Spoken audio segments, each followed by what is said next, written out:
El que els motiva a consultar és que tenen un malestar, que tenen o ansietat o se senten molt tristos o amb molta dificultat de concentrar-se en lo acadèmic si són més jovenets o en el món professional si són més grans. I en relació a el que són les relacions de parella, les relacions sexuals i les relacions vinculars i de compromís en aquest sentit.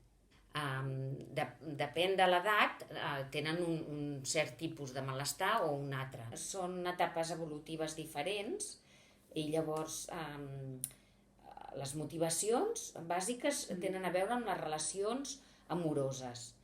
Quan és adolescent és les relacions amoroses i relacions sexuals, i quan són més joves, amb 23, doncs ja són un altre tipus de relacions, no? amb més o menys compromís, perquè amb 23 tampoc hi ha massa compromís.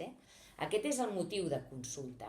Això no vol dir que després parlant, doncs, evidentment, tot això ho anem lligant i amb situacions que ells han viscut, amb models de parella que ells han tingut, no? I diferents relacions.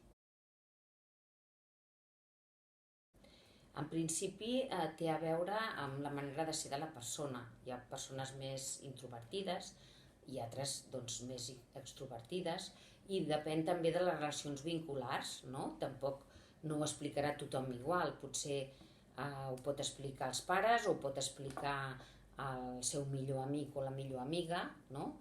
O a ningú. També és veritat que les persones amb una visió més tranquil·la respecte al psicòleg, doncs potser són més propenses a explicar-ho. Més tranquil·les vull dir que no ho viuen tant com un estigma.